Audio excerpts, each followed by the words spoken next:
On a dark and stormy night, the historic Borden home stood as a silent witness to a chilling tale that still haunts the town of Fall River, Massachusetts. The year was 1892 when tragedy struck the Borden family. Andrew and Abby Borden, a prominent couple in the community, met a gruesome end within the walls of their own home. The news spread like wildfire, capturing the attention of people far and wide. The brutal nature of the murder sent shockwaves through the tight-knit community, and it didn't take long for suspicion to fall upon Lizzie Borden, their own flesh and blood. At the age of 32, Lizzie became the prime suspect in the heinous crime that had taken her parents' lives. The sensational trial that unfolded captivated the world. The media frenzy surrounding Lizzie's case turned the small town into a stage where justice would be tested. Ultimately, Lizzie was acquitted of the murders, but the stain of suspicion remained, forever tethering her to the infamous acts. Years passed, and the Borden home stood as a grim reminder of the dark past. Over time, whispers of supernatural occurrences began to circulate, tales of unexplained laughter echoing through the halls, and objects moving on their own piqued the curiosity of those who dared to venture inside. Suzanne Street, John, a realtor and tour guide at the Lizzie Borden house, initially dismissed these paranormal rumors. For her, it was all about sharing the historical significance of the house. But fate had different plans in store for her. One fateful night, as St. John went about her duties, she couldn't ignore the peculiar happenings around her. Guests shared stories of hearing laughter and playful activities in the dead of night. Objects seemed to have a life of their own, mysteriously rearranging themselves. St. John bore witness to these eerie phenomena firsthand when she stumbled upon a room filled with scattered toys and touched by human hands. But the strangeness didn't end there. St. John recalls a chilling incident when a picture inexplicably toppled over, gliding across the floor as if guided by an unseen force. And then there was the closet door that defied all logical explanation, swinging open on its own accord. As fate would have it, the anniversary of Andrew and Abby's murder arrived, casting a shadow of remembrance over the house. St. John, along with two other tour guides, felt an inexplicable piercing pain in their left eyes, the exact location where Andrew Borden had suffered his fatal injuries. It was as if the spirits of the past were reaching out, leaving an indelible mark on those who dared to delve into the mysteries of the infamous home. But perhaps the most bone-chilling encounter occurred during one of St. John's tours. Instructing the group to silence their cell phones, she was met with compliance. However, moments later, a guest's phone rang, shattering the eerie silence. The woman calmly looked up and uttered the haunting words, "It's my mom." The tour guide offered her a chance to leave and take the call, only to receive a chilling response. "She died 2 years ago." In that moment, the boundaries between the living and the dead seemed blurred, leaving everyone in a state of disbelief. The Borden home, once a place of family and tragedy, now stands as a testament to the macabre. History and the supernatural converge within its walls, inviting those with a taste for the uncanny to explore its haunted corridors. Whether it's the echoes of laughter or the whispers of the departed, the restless spirits of the Borden home continue to captivate the imaginations of those who dare to seek the truth behind the infamous murders that took place so long ago.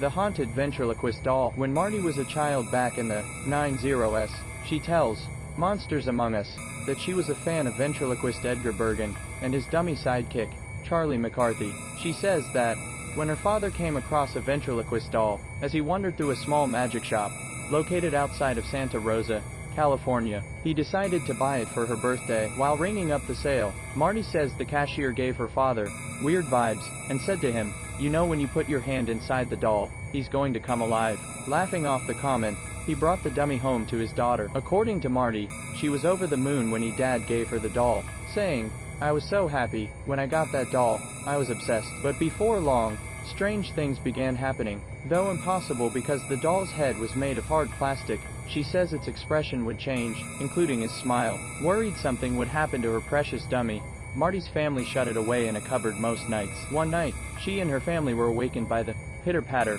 of steps in their living room. Thinking it was the dog or another family member, they went to look. No one was there, except for the doll, who was sitting on the couch. "We remember specifically we always put it away because I loved that doll so much that I took care of it," Marty says on the podcast. Other strange occurrences began happening. While Marty and her dad were away, her uncle was alone in the house.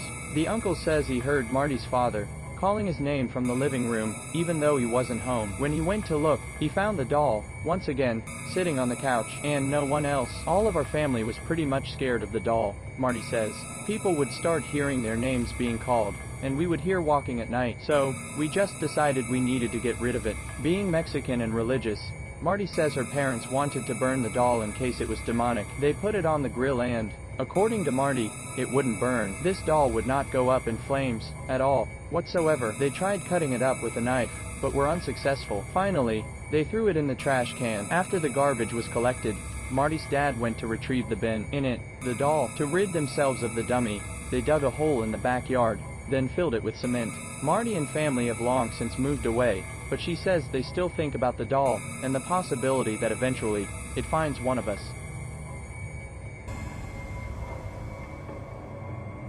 The ghost of Captain Joseph White. Although Salem, Massachusetts is most famous for its notorious witch trials, its 400-year history is filled with other chilling tales. One such story revolves around Captain Joseph White, a wealthy merchant who was discovered bludgeoned to death in his own bed. According to Giovanni Alabiso, owner and tour guide at Salem Historical Tours, the crime was driven by greed. Allegedly, the 82-year-old merchant had become a target for two brothers who coveted his inheritance.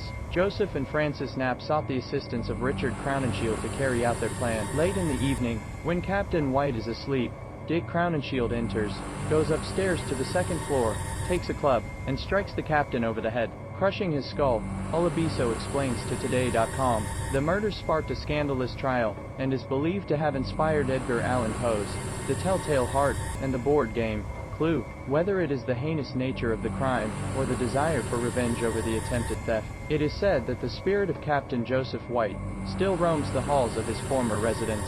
People believe Captain White wanders around that house, protecting whatever treasure he may have, Olabiso reveals.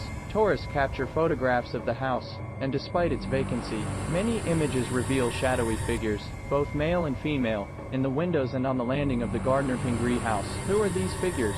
It's definitely, absolutely an active presence, Olabiso confirms. The imaginary companion. Jacqueline, a woman hailing from the vast plains of Oklahoma, reminisces about her childhood days, and a peculiar companion she had, an imaginary friend. As the years have passed, memories have faded, but one particular friendship continues to stand out in her mind. Jacqueline's grandparents, affectionately known as Granny Junie and Pa Hank, resided in a cozy little home with a serene backyard. These visits to her grandparents' abode were etched deeply in Jacqueline's heart, leaving an indelible mark on her childhood. It's the memories of Pa Hank that I hold dear, Jacqueline shares during an interview on the popular podcast, Monsters Among Us. She fondly recalls sitting under the shade of a tree with him, engrossed in his captivating tales. Pa Hank's stories often revolved around his life experiences, regaling Jacqueline with vivid accounts of the Prohibition era. He was quite the fascinating character, she muses, a hint of nostalgia coloring her voice. However, there was a curious twist to this cherished connection.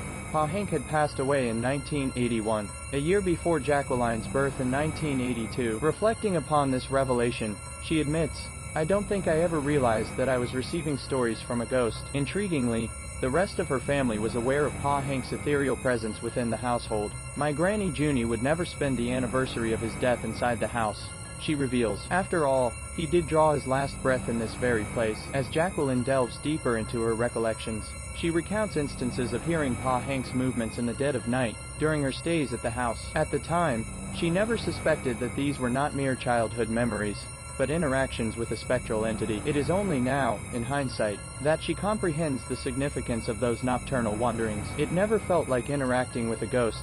It felt like talking to my beloved Pa Hank," she reflects, a mixture of awe and comfort lossing her words. This unique bond between Jacqueline and her childhood imaginary friend takes on a new dimension when viewed through the lens of kinship rather than a mere acquaintance. Unlike the typical ghostly encounters that evoke fear or uncertainty, her connection with Pa Hank exudes warmth and familiarity. "It was as if he was still there, watching over me," she confides. Today, Jacqueline shares her story with a sense of wonder, embracing the mystical nature of her childhood experiences. The memories of Pa Hank's stories, and the comforting presence he offered continue to shape her perspective on life, reminding her of the enduring power of love and connection, even beyond the boundaries of life and death.